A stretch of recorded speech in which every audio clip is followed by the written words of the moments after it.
Welcome to The Rabbi and the Shrink. This is Dr. Margarita Guri, the Shrink, Dr. Red Shoe, and everyone's favorite rabbi, Yonason Goldson.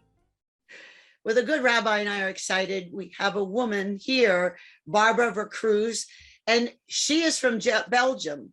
She says her name so beautifully. Would you mind saying your name for us? Yes, my name is Barbara Vercruysse. All right, and if you can say that, then your day will be better already. That's wonderful. Thanks for joining us. We love your message of kindness. Thank you. It's a joy and a pleasure to be here with you today. And whenever I can, you could say, have a conversation and bring the topic of kindness into the conversation, and especially the topic that kindness is not weakness. Because for so long time, if you were a kind person, you were more seen as weak. And I really would like to bring that shift into the world. Kindness is a strength. Well, I think we'll get to that. Let me brag about you just a little bit first. One of the things that you've been doing is helping the world understand how to lead with powerful kindness. And that's a wonderful phrase, to prevent people from being burned out and resigning in these times of COVID, and the world is changing and many people are disappointed and frustrated and ill and sad. I think that your message shines so brightly. You've got this book that we can't wait till you finish writing it, The Path of Powerful Kindness. And you have been a mentor, personal coach, thought leader, and a writer and speaker. So let's talk about it. How did you get to, of all the topics in the world, why kindness? Well, as a child, from childhood on, I was always told, Barbara, you're too kind. You're too kind for this world.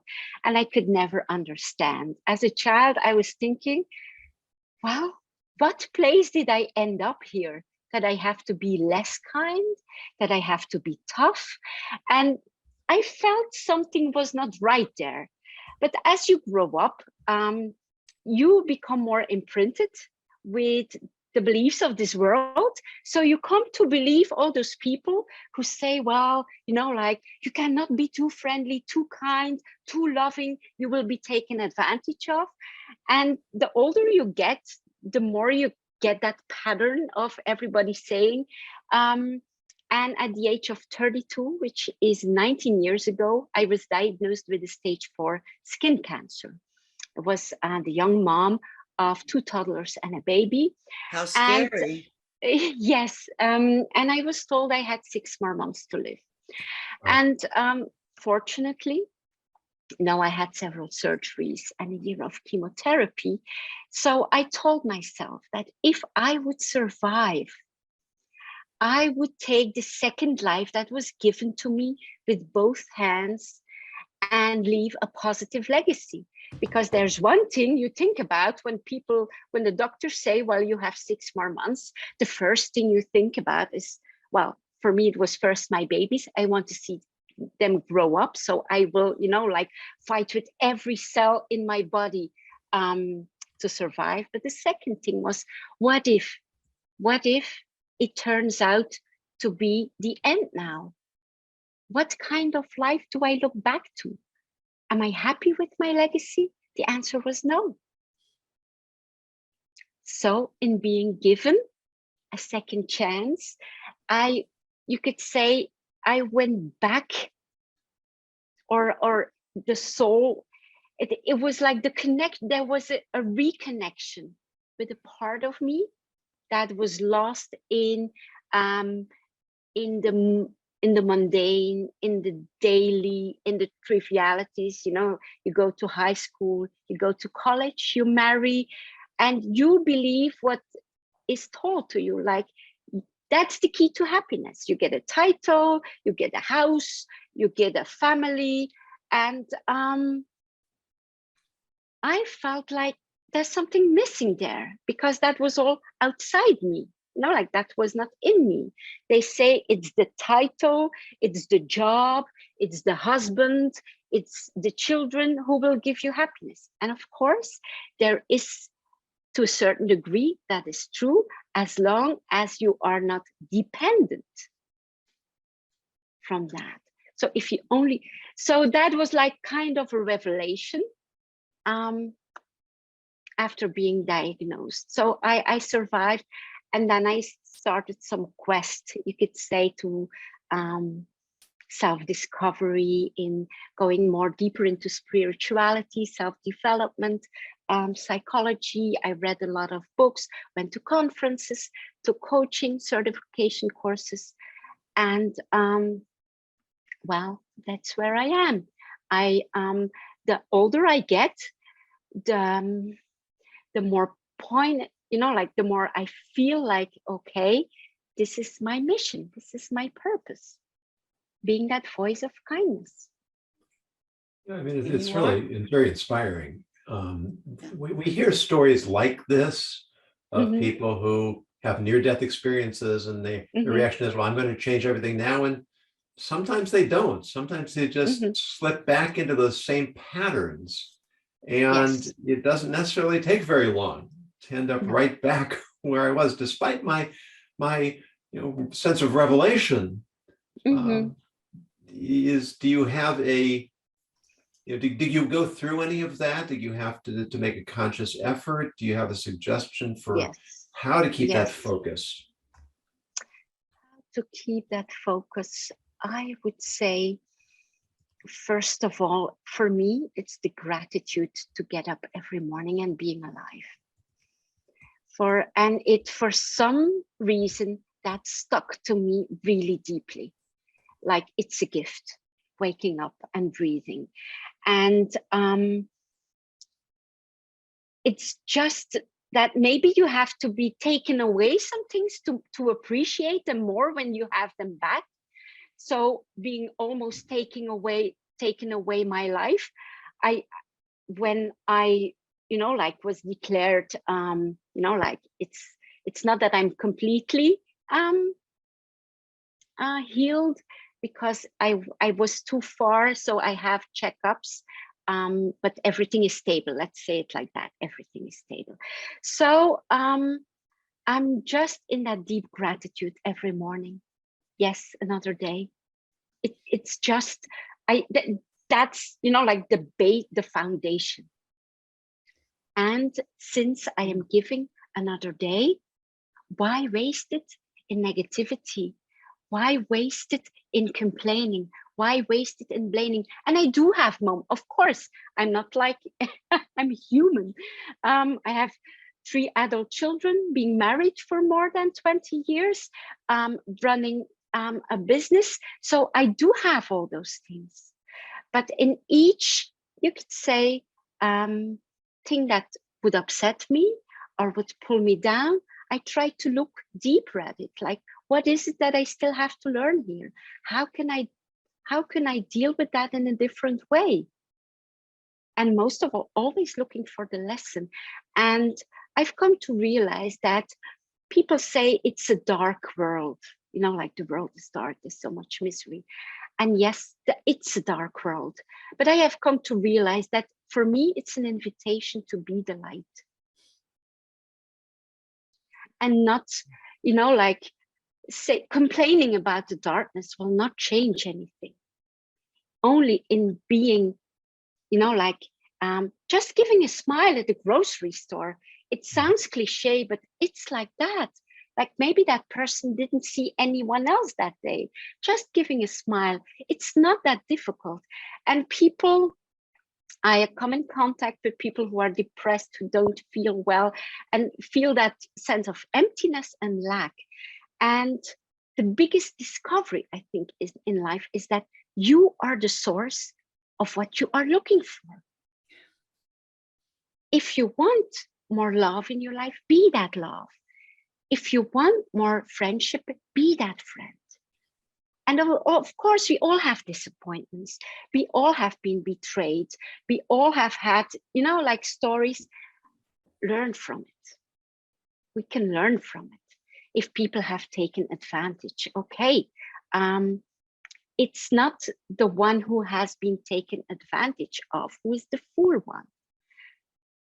it's learning from it and saying, okay, I will stay pure in my heart, but I will stay away from the kind of people who would take advantage of me, and surround myself with supportive people, but not go into like self-pity and look at me, poor me. You know, until 7 years ago, I was running a construction business, and I almost lost my business because of the betrayal of 2 employees. I ended up with almost 200,000 euros of debt. Wow. And I had to reinvent myself at 45 years old.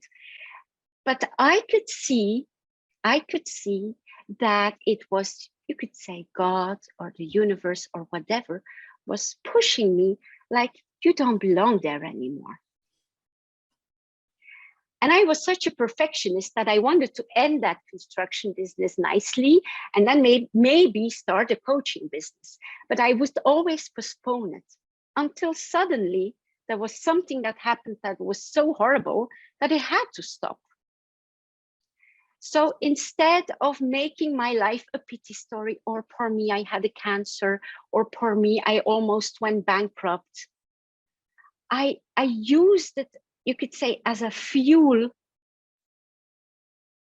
for something better, for transformation. Well, and it's powerful, and it's not, it's hard. And I have shed seas of tears in my life. Well, I can see why you call it powerful kindness.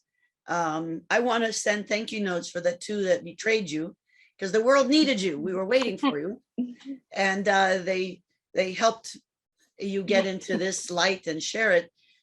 You were speaking earlier with the Rabbi and I about a concept, and you started off with your childhood, the distinction that kindness is powerful, not weakness. Why is it so many people think of kindness as weakness? Maybe, I think maybe they mistake it with niceness. And niceness, sometimes you are nice to someone who is nice to you. You are nice just out of politeness. Maybe you are nice out of fear. Somebody who is, let's say, your boss, or somebody who is in a sort of position that you feel subordinate to, and you are nice, you know, like the smile, you are nice, and that person is maybe rude to you. And that's niceness, for me, is not love-based. Kindness is love-based. Love-based means that even if someone is rude to you, you stay outside of the rudeness. You can speak up for yourself. It can be in a gentle way, but you can speak up for yourself. And you can go beyond even and see where the rudeness comes from. Rudeness, aggressiveness, that person is the weak one. He is eaten by his negative emotions. If you stay outside that, you stay centered, calm, and kind, you are the powerful one, because you are not eaten away by impulses, by emotions. You stay outside that. First of all, you learn to take not personally what that other person is saying. It's a reflection of his or her state of mind. And I have always, you know, like I'm a Christian, and the story "Turn the Other Cheek" has always stayed very close to my heart, because I could understand. People would say, well, turn the other cheek, you are weak, you turn the other cheek. No, in turning the other cheek, you stay pure at heart, you stay calm, compassionate. And it's the one who is eaten away by his aggressions, who is weak, and who is, you could say, he is or she is, I don't want to say the word punish, but maybe there's another way. He is in his behavior is in fact, well, making that life more miserable for him, I can still choose how I respond to that person. So if I choose to stay calm, kind, and compassionate, I choose my response. So I'm powerful. Yes. But the main thing is you know, like the notion of the compassion. That person needs your love more than he needs your hate or your rudeness. Because me in responding in a rude way or in a hateful way, well, then I am a victim too. So, well, that's, you know, like It really does I call on admit- us to reframe our whole understanding of kindness. yes, That it doesn't mean I let people walk all over me. no, It doesn't mean I don't absolutely, stand up for myself when the situation calls for it. It absolutely, means that my focus is on an inner quality that I want to yes. project into the world. Whoa, And fantastic. let that be what defines me. You know, one of the reasons I wanted to have you on, Barbara, is because, you know, in Judaism, kindness is one of our most fundamental foundational concepts. The patriarch of the Jewish people, Abraham, who, and of course from Judaism comes Christianity and comes Yes, Islam. And there's even a rabbinic tradition that Abraham influenced the philosophies of the Eastern world. And the sages identify Abraham's defining quality as kindness. yes. His mission was to spread the light of divine wisdom to a world that was lost in the darkness of pagan idolatry. And the word Hebrew literally means the one on the other side. So yes, he came across the Jordan River, but philosophically, he was on one side and the whole world was on the other side.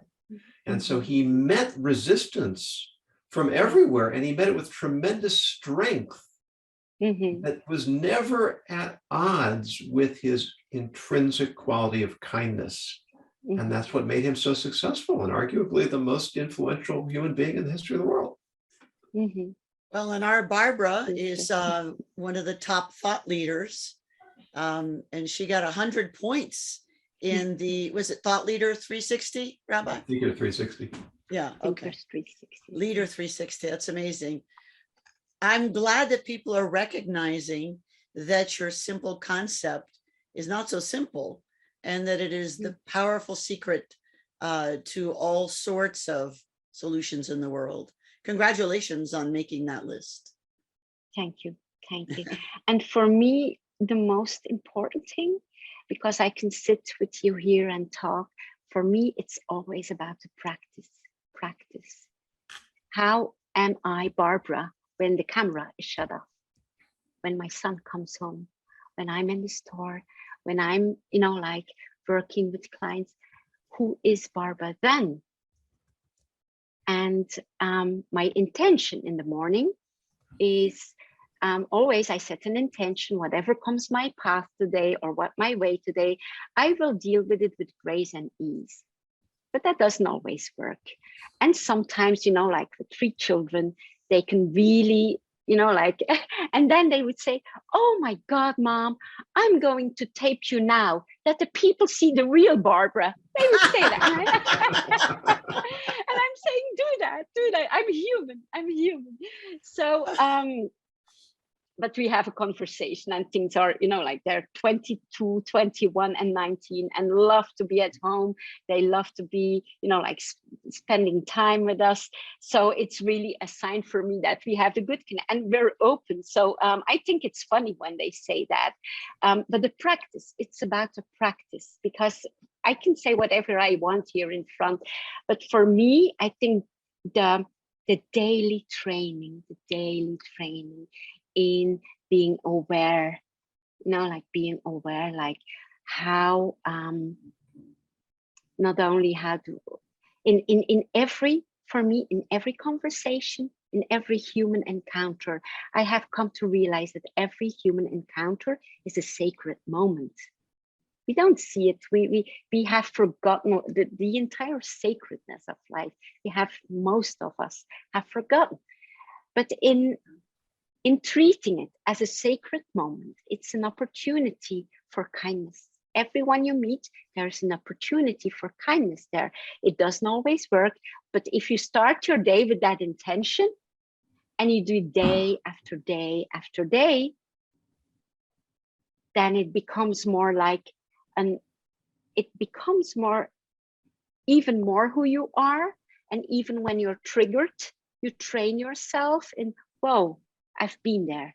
Like I've been there. I don't go there anymore in being triggered and like action reaction. You try to, like come back to yourself and respond instead of reacting. Well, as a coach for corporate groups, how do you interact with them? What is your message and your practice to help them learn this amazingly fundamental, but such a complicated concept, really? Mostly by example. The groups that I'm leading see me a lot. They see me a lot. I'm working a lot with BMW, which is a male-dominated environment. Where did you work? I didn't hear, I'm sorry. No, I'm working a lot with BMW. Okay, oh, BMW, okay. Yes, so which is 90%, so males. And in the beginning, they would chuckle at me and say, well, there she is. And it's all good in theory. We'll see how it is. And, and I have learned it was many times a tough lesson because I would get provoked. But I have learned to stand in my power and to say, hold it there, stop. And then always leave room for a constructive conversation. Like we're constructive. Somebody can vent. I understand sometimes things happen and if you want to vent, okay, but then it stops. And then we start something constructive out of that. We do not dwell in negativity.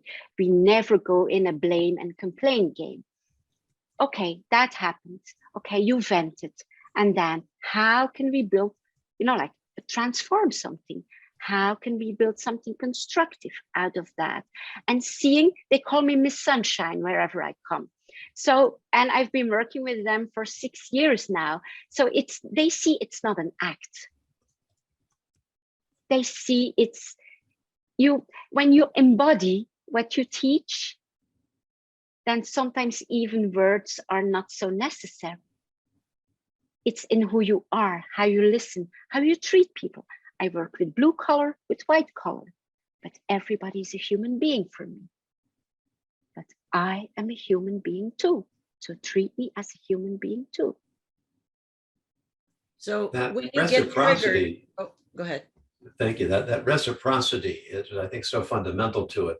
One of the lessons I learned very early in my religious training is that we always say that it's better to give than to receive. We don't necessarily believe it, but we hear it a lot. Yes. But assuming that's true, then what's the greatest gift you can give another person is the opportunity to give to you. Yes. And so kindness, which is essentially giving, and that I think helps us understand why it is consistent rather than at odds with power. Because I can only give if I have the power to give. Yes. And then that same power is manifest as the power to allow others to give to me. To give to you. Because that calls for a measure of vulnerability. And vulnerability also is a manifestation of power. Yes. So what you say, modeling is always the most effective form of teaching. Absolutely. Whether it's as a parent, whether it's in working environment, whether wherever you are, it's always people always watch you more, observe you more than they listen to you. So they feel you. If you enter a room, do you say hello to everybody? How do you make them feel? Do you make them feel at ease? And if you can give that feeling to someone, like Barbara gives me the space to be, you know, and I think that's a gift. But for me, the most beautiful gift is if I see, let's say they come to me and they're a rosebud and they're very afraid to blossom, because they think, oh my God, if I blossom, they will look at. But you give them like that little extra water and extra care, and then you see like the rosebud opening up. I think if you that's the most beautiful thing to witness. So the next time some of the audience is triggered, what do you suggest they think, feel, and do? Okay. So if you're triggered, it's never about the other person. So first of all, don't take it personally. What somebody says is a reflection of them, but then look at yourself. What is it within me that is not healed yet, that I have to, like give some loving attention? Is there some insecurity about, let's say I see someone in the street and that person say, oh my God, Barbara, you have aged and you have gained weight. Not very nice thing to say. If I feel fully confident in who I am, I would not care. I would say whatever. If that's her opinion, that's okay. But if I feel very insecure of getting older, if I feel very insecure of how I look like, I will say, oh my God, like maybe I will tear up, I will be devastated. And the entire day, I will be devastated by those words. Well, then I have to look within me. Why am I so heavily triggered when somebody says, Barbie, you have gained weight? Maybe she is a very unconscious person. She is a little blunt and she says those things to everybody. So maybe it doesn't have to do with me. So, but then why did it hit me so much? Those are, and maybe somebody else would say, oh my God, Barbie, your last business venture, that was not really a success. If success and achievement is very important for me, I would be like, oh my God, you see what people say? They say I'm a failure. And I would, but what is it that hit me?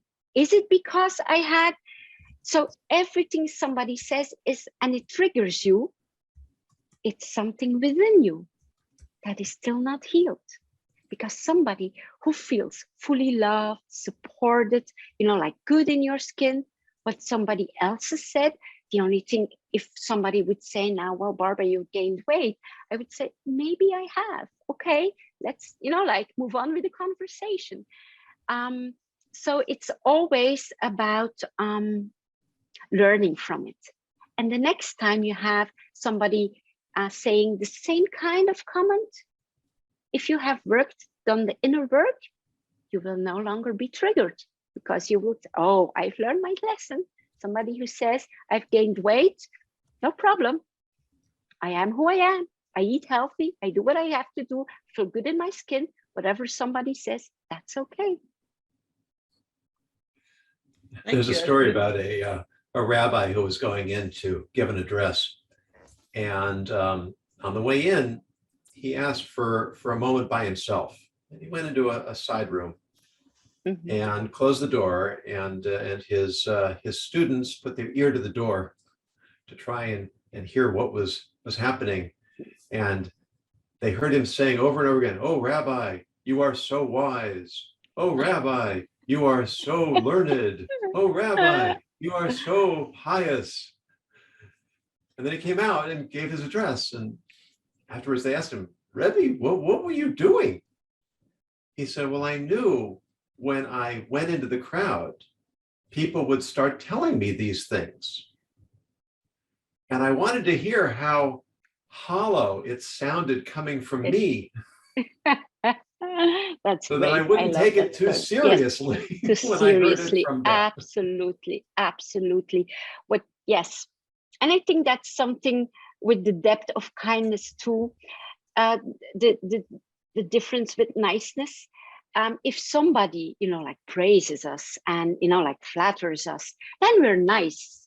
We're nice because that person just but kindness can see through that, like the rabbi, you see through. Well, one day they flatter me, one day they're rude, or they don't flatter me. That's okay. I am kindness, and I'm not dependent on the flattery or the nice words or the not nice words of somebody else. Wow, so much to think about. Well, Rabbi, I think it might be time for the word of the day. Sir?